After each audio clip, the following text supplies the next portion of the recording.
ओम जय शिवधाराय नमः। ओम जय शिवधाराय नमः। है मंत्र प्यारा प्यारा।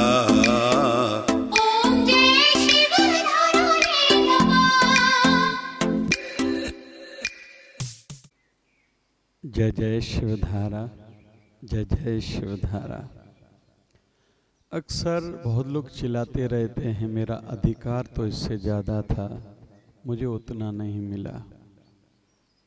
घर परिवार में भी, समाज में भी, संस्थाओं में, पंचायतों में, एसोसिएशंस में। लेकिन यह सदैव याद रहे कि पहले कर्तव्य की ओर ध्यान दो। आपने कर्म कितना करा है, कितना दायित्व, फर्ज, रिस्पॉन्सिबिलिटीज निभाई हैं, फल उस अनुसार मिलने वाला है। आप खुद को कितना योग्य, डिजर्व मानते हो, इस पर ज़्यादा कुछ आधारित नहीं है। दूसरों को आप कितने लगते हो योग्य, उस अनुसार ही रिटर्न फल मिलेगा। तो इसके लिए योग्यता को बढ़ाना होगा और यह भी सदैव कड़वे सत्य को ध्यान में रखना होगा। आज हमारे पास जितना भी पैसा, पद, प्रतिष्ठा है, यह हमारी योग्यता के आधार पर है। हम इतने ही इसके ही योग्य हैं, डिजर्व इतना ही करते हैं, अधिकार इतना ही मिलना चाहिए। और भले हमने तजर्बे जीवन के बहुत करे हैं, जीवन के उतार चढ़ाव देखे हैं, लेकिन आगे बढ़ना चाहते हैं। ज़्यादा पैसा हो, पद हो, प्रतिष्ठा हो, मन की शांति हो, आनंद हो, सुकून हो, तो आध्यात्मिक दृष्टि से भी साधना बढ़ानी पड़ेगी, निष्काम भाव से सेवा बढ़ानी पड़ेगी। फिर जैसे योग्यता बढ़ी, डिजर्वनेस बढ़ी, पद, प्रतिष्ठा, आशीर्वाद आपको ज़्यादा मिलती जाएंगी। जब खुद को आपने निखारना शुरू करा तब जाके कुछ मिलेगा। ऐसे ही संसार में भी जैसे मोबाइल कोई नई लेने जाता है तो पूछता है लेटेस्ट मॉडल कौन सा है। गाड़ी लेने के लिए, रेफ्रिजरेटर लेने के लिए, टीवी लेने के लिए, फर्नीचर लेने के लिए, घर की टाइल्स बदलने के लिए अगर कोई लेने के लिए जाता है तो पूछता है नया मॉडल कौन सा आया है, नई चीज़ कौन सी लॉन्च हुई है। मतलब अपडेटिंग में क्या है। माताएं कपड़े लेने के लिए जाती हैं तो कपड़ा नया, पैटर्न नया कौन सा आया है,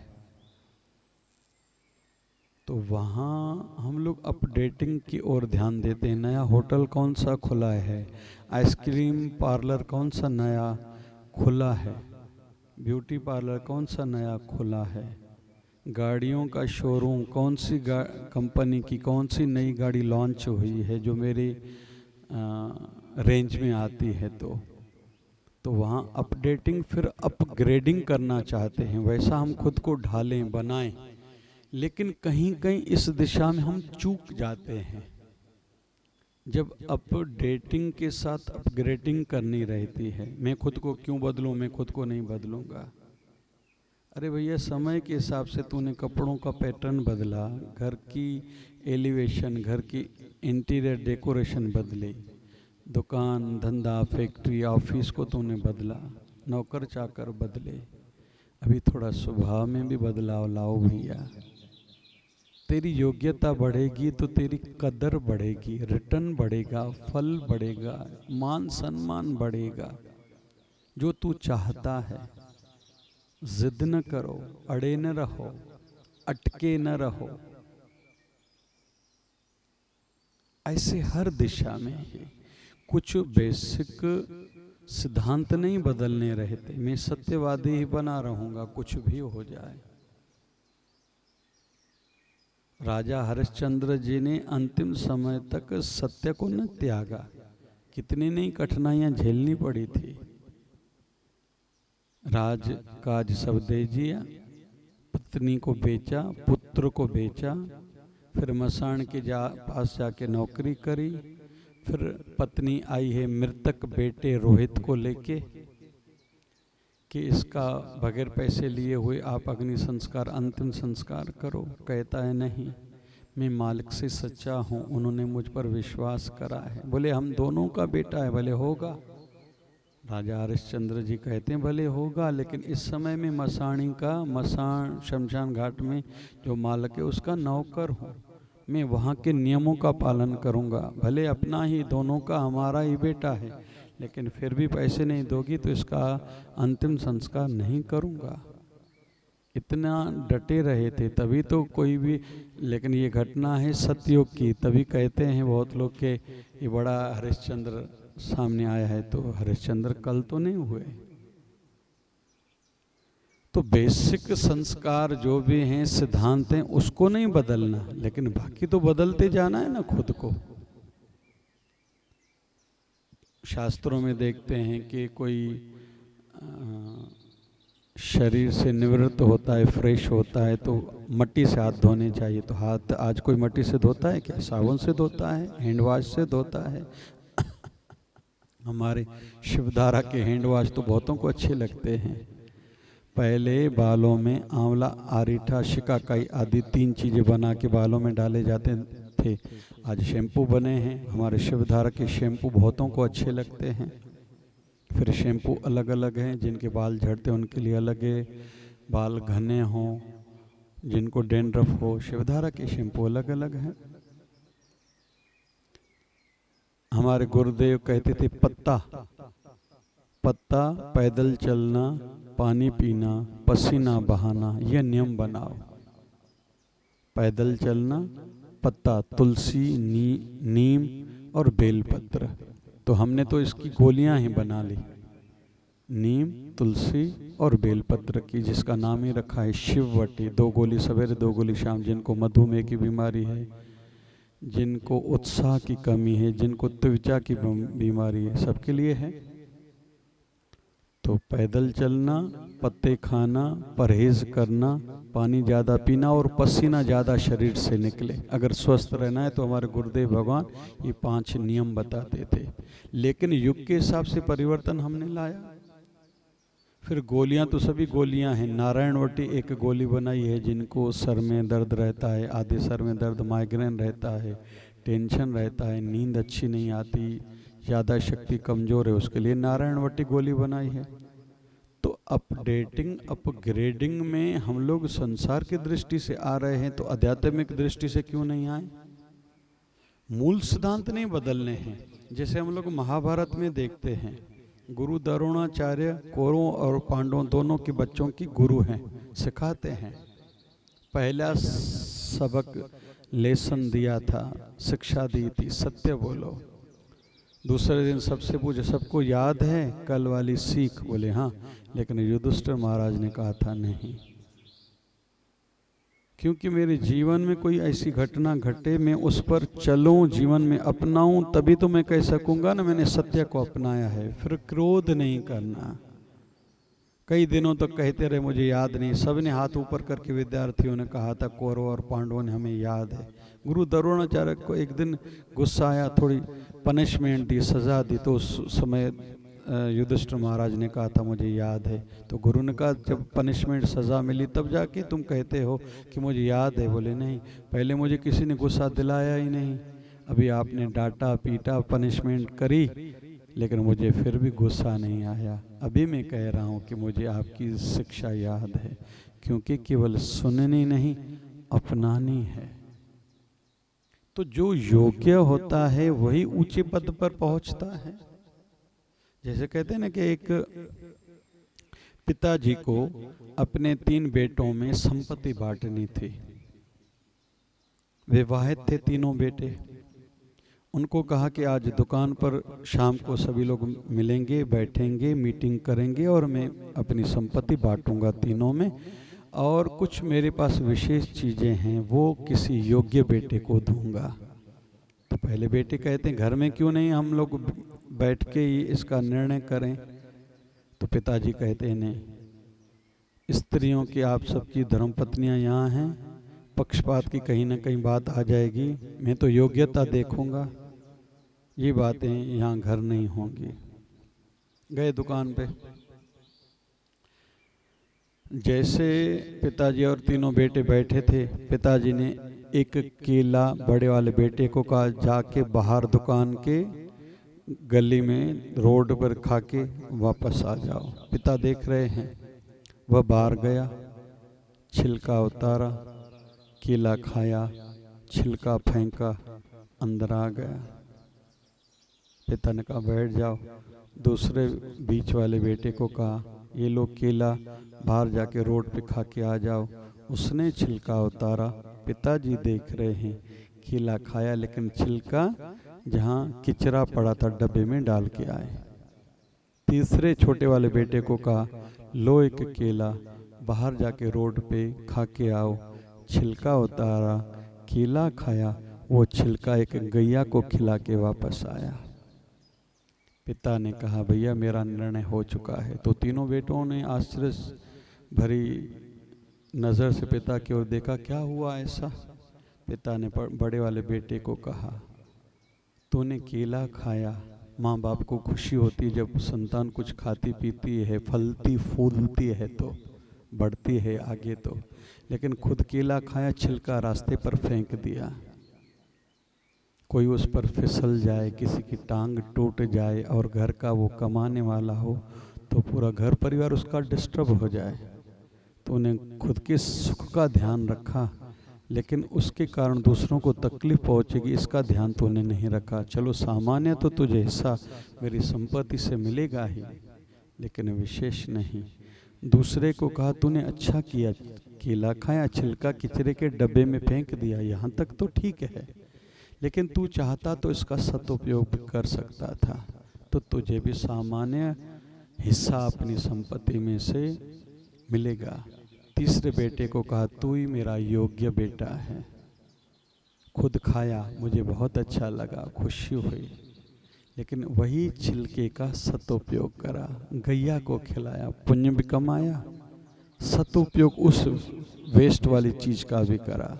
मतलब तू खुद के साथ साथ दूसरों का भला, दूसरों की खुशी, दूसरों का सुख भी समझता है। तू ही मेरा योग्य बेटा है। इस संपत्ति में से तो तुझे जितना हिस्सा मिलने वाला है वो मिलेगा ही, लेकिन तू मेरा योग्य बेटा है। मेरे पास जो विशेष कुछ है वो तुझे ही दूंगा, क्योंकि योग्यता के आधार पर ही तो मिलता है। तो इस छोटे से उदाहरण से हम लोग ये सीख रहे हैं कि संसार में जो भी मिलता है, मिलता योग्यता के आधार पर है। जैसे महात्मा गांधी जी छोटे थे, एक बार बैडमिंटन खेलते थे। एक सामने कोई लड़की थी जिसको वो बहन बोलते थे, उनके साथ खेलते थे। तो एक बार जब वो खेलने के लिए सामने आई तो उनके राइट हैंड में पट्टी बंधी हुई थी। महात्मा गांधी जी ने पूछा क्यों? बोले राइट हैंड में चोट लगी है। तो लेफ्ट हैंड से खेल रही है, तो महात्मा गांधी जी ने भी लेफ्ट हैंड से ही बैडमिंटन की रैकेट उठाई। उन्होंने कहा आप ऐसा क्यों कर रहे हो? बोले सीधी बात है, आप लेफ्ट हैंडेड तो नहीं हो तो राइट हैंडेड, लेफ्ट हैंड से खेलोगे, मैं राइट हैंड से खेलूंगा तो जीत ही जाऊंगा। नैतिकता इसमें नहीं है, मैनर्स ये नहीं है, संस्कार ऐसा नहीं कहते कि मैं आपकी किसी तकलीफ का नाजायज़ फ़ायदा उठाऊं। और आगे चल के कहते हैं वृद्धावस्था में महात्मा गांधी जी को एक बालक ने एक पेंसिल दी थी। महात्मा गांधी जी उसी पेंसिल से लिखते थे। एक दिन अचानक वो पेंसिल कहीं इधर उधर हो गई। महात्मा गांधी बेचैन हो गए, इधर उधर पूरा सामान करा, लेकिन वो पेंसिल ढूंढ ही निकाली।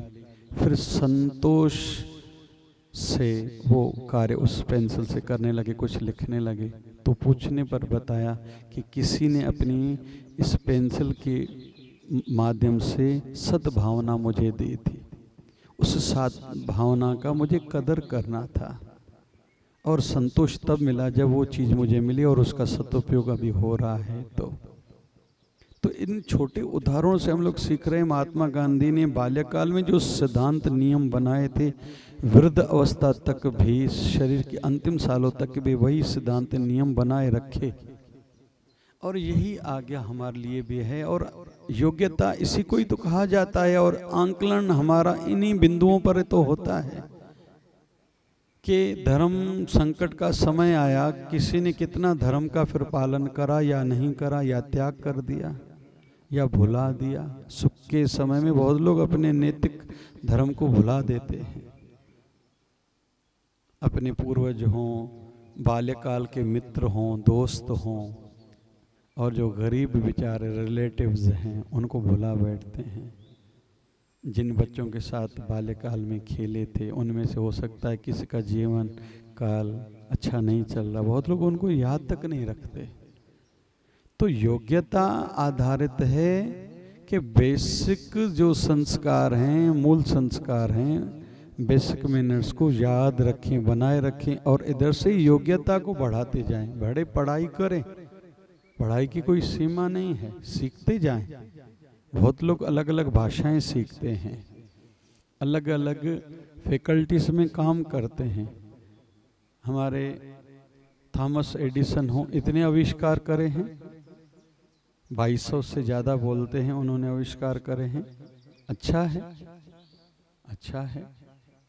हमारी चरक संहिता देखें, आयुर्वेदिक के ग्रंथ देखें, इन्होंने इतना काम करा है। मनुस्मृति को देखें, इतना एक एक बिंदु पर उन्होंने चिंतन मंथन करके नीति शास्त्र बनाए हैं।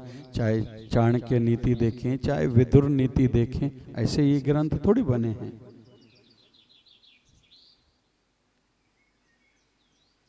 उन्होंने इन पर काम करा है, लेकिन मूल बातों को ध्यान में रख के उन्होंने अपनी योग्यताओं को बढ़ाया है, अपने असीमता की ओर यात्रा को बढ़ाया है।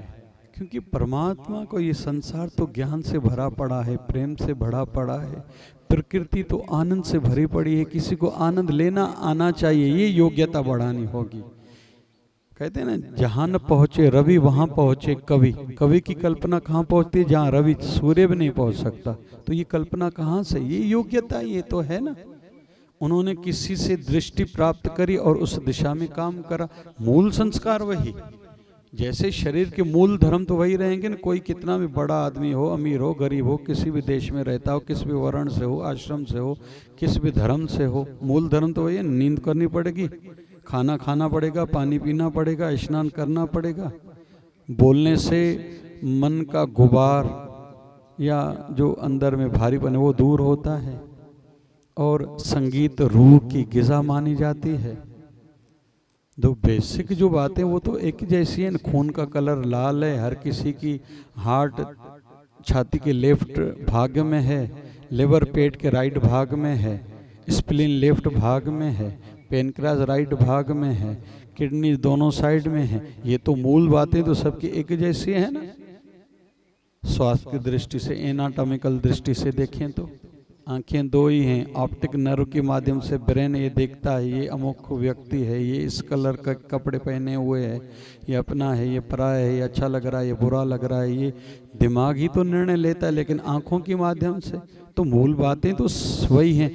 ईयर के 3 पार्ट हैं, external ear, middle ear, inner ear. इसमें चेंजेस थोड़ी कि जापान का व्यक्ति उसमें नियम ये कुछ अलग बनावट है अंदर की, कोई अमेरिका वाले में अलग है, कोई साउथ अफ्रीकन में अलग है, कोई भारतीय में अलग है, या एशिया के किसी टुकड़े के अलग देश के अलग व्यक्ति के कुछ अलग अंदर शरीर की बनावट है। मूल तो वही है, लेकिन योग्यता के आधार पर खुद को ऊपर उठाया जा सकता है। ताइवान देश को, हांगकांग हो, सिंगापुर, इन देशों को ज़्यादा समय नहीं हुआ, लेकिन इन्होंने ऊपर खुद को उठाया है। जापान हो, साल में कई बार भूकंप आते हैं, झटके आते, इतने सारे नेचुरल रिसोर्सेज हैं, लेकिन फिर भी उनकी मेहनत के काम करने के तरीके हैं। लोग तो केवल 13 करोड़ लोग रहते हैं, एक यूपी से भी कम लोग रहते हैं जापान में, लेकिन कहीं तो ये उनकी योग्यता है, स्किल्स हैं, काबिलियत है, जो फिर से संभल जाता है और अपना स्तर बनाए हुए हैं। तो कुल मिला के हम अपनी योग्यताओं को बढ़ाएं, चिल्लाएं नहीं, अधिकार न मांगें। आग लगाने से, गवर्नमेंट की संपत्ति को बसें जलाने से, स्ट्राइक करने से, लड़ने से, झगड़ने से, हिंसा से कोई अधिकार नहीं मिलते। खुद को डिजर्व बनाएं, लायक बनाएं, योग्य बनाएं, अधिकार मिलते जाएंगे। और ऐसा हर क्षेत्र में होता आया है और आगे भी ऐसे ही होता रहेगा। और यही नियम फिर आध्यात्मिकता के लिए भी है और संसार के लिए भी है। धीरू भाई अंबानी का परिवार कोई पुराना नहीं है, अडानी जी पुराने नहीं हैं।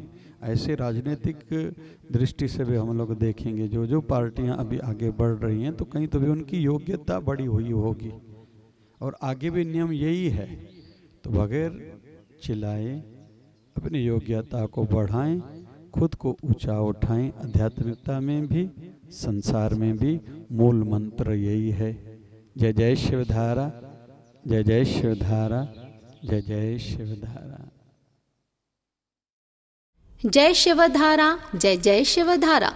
हमारी शिवधारा मिशन फाउंडेशन यह एक आध्यात्मिक एवं सेवाभावी संस्था है जिसके संस्थापक परम पूज्य संत श्री डॉक्टर संतोष जी महाराज हैं, जो एक कर्मयोगी संत हैं जिनके माध्यम से व मार्गदर्शन में अनेक प्रकार के सेवा कार्य होते हैं, जैसे सामूहिक जनेऊ पवित्र संस्कार, सामूहिक विवाह, निशुल्क स्वास्थ्य जांच शिविर।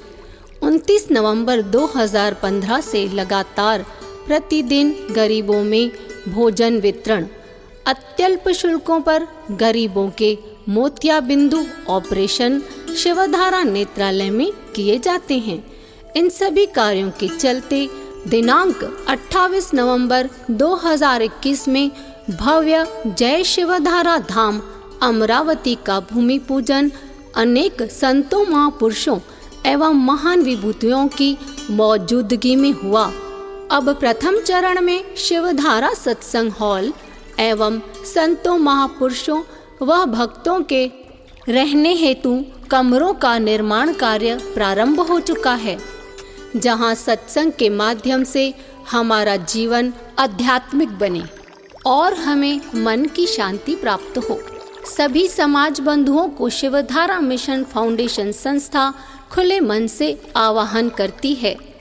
आओ हम सभी मिलकर इस पुण्य कार्य में सच्चे भाव से तन मन धन की सेवा करें, जैसे अपने पूर्वजों के नाम से सत्संग हॉल की सेवा या प्रत्येक कमरे की सेवा करवा सकते हैं। शिवधारा मिशन फाउंडेशन ATG मान्य है, जिसमें हमें इनकम टैक्स में छूट प्राप्त होती है। जय शिवधारा, जय जय शिवधारा।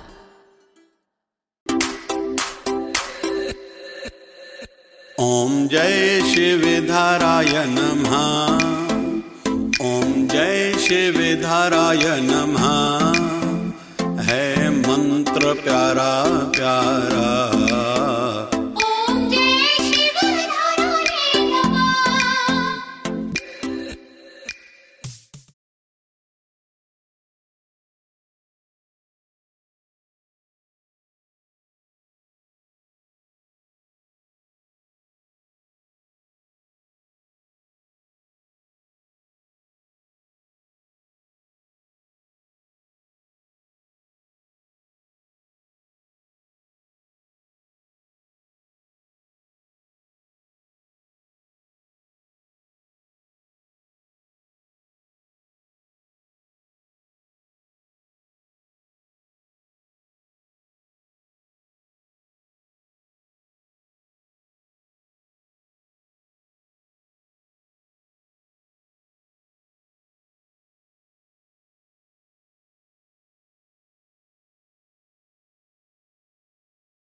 जय शिवधारा, जय जय शिवधारा।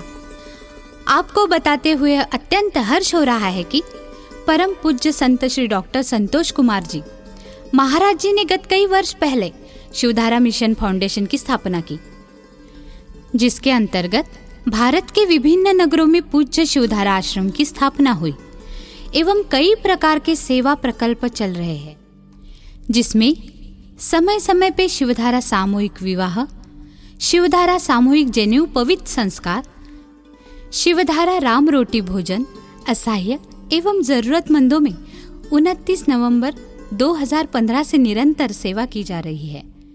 शिवधारा समर क्लासेस, ग्रीष्मकालीन शिवधारा जलाश्रम कई नगरों में और कई प्रकार के स्वास्थ्य शिविरों का आयोजन। अभी इन्हीं सेवा कार्यों को विस्तार देने हेतु गत 28 नवंबर 2021 भारत के कई संतों, महापुरुषों एवं महानुभावों की उपस्थिति में भव्य शिवधारा आश्रम सिटीलैंड स्थित भूमि पूजन हुआ, जिसका निर्माण कार्य शुरू हो चुका है। प्रथम चरण में गौशाला एवं शिवधारा सत्संग हॉल, शिवालय एवं देवालय की स्थापना हो, इसका निर्माण कार्य प्रारंभ हो चुका है एवं आने वाले समय में वृद्धाश्रम, ध्यान केंद्र, गुरुकुल, मल्टी स्पेशलिटी हॉस्पिटल एवं 4 धाम मंदिर चरणबद्ध निर्माण कार्य प्रारंभ होगा। सत्संग हॉल, जिसमें सत्संग व कथा के माध्यम से हम सबके जीवन में भक्ति, सनातन संस्कृति, राष्ट्र प्रेम, पितृभक्ति, बड़े एवं आध्यात्मिक जीवन बनने की शिक्षाएं प्राप्त होगी। गौशाला के माध्यम से गौ माता का दर्शन व सेवा प्राप्त होगी। शिवधारा वृद्धाश्रम में वानप्रस्थों के लिए उनके जीवन का चौथा चरण सुखद आध्यात्मिक बीते, यह सोच रखी गई है। शिवधारा ध्यान केंद्र के माध्यम से हमारी वृत्ति एकाकार हो, हम अंतर्मुखी बने, जिससे मानसिक क्षमता बढ़े, जीवन आनंदमय बने और ऊर्जावान बनेगा, यह सोच से स्थापना की गई है। शिवधारा गुरुकुल में खुद के साथ समाज का उत्थान करने वाले बच्चे भी शिक्षित होंगे। शिवधारा मल्टी स्पेशलिटी हॉस्पिटल में कई प्रकार के बीमारियों का उपचार विशेषज्ञ डॉक्टरों द्वारा अत्यल्प शुल्क पर हो, यह धारणा से हॉस्पिटल का निर्माण किया जा रहा है। गत 20 सितंबर 2018 से शिवधारा नेत्रालय के रूप में सेवा प्रारंभ हो चुकी है एवं यह उसका विस्तार रूप होगा। समाज कई कारणों से बद्रीनारायण धाम, रामेश्वर धाम, द्वारकानाथ धाम एवं जगन्नाथ धाम दर्शन हेतु नहीं जा पाता। यह बात ध्यान में रखते हुए शिवधारा 4 धाम मंदिर की स्थापना भी की जा रही है, जहां आकर चारों धामों के दर्शन, पूजा पाठ, भक्ति करके आशीर्वाद प्राप्त हो, इस मान्यता से 4 धाम मंदिर की स्थापना हो रही है। इन सभी कार्यों में शरीर की सेवा, मन से अच्छे सुझाव की सेवा एवं समाज के दानदाताओं की शुभ धन सेवा के इच्छुक को सरकार द्वारा एटीजी द्वारा टैक्स की छूट भी प्राप्त होगी। संस्था द्वारा सभी को निमंत्रित किया जा रहा है एवं खुले मन से सेवा का आह्वान भी किया जा रहा है, जिससे आत्मतृप्ति एवं प्रभु कृपा प्राप्त होंगी। ऊंची विचारधारा। जय जय शिवधारा।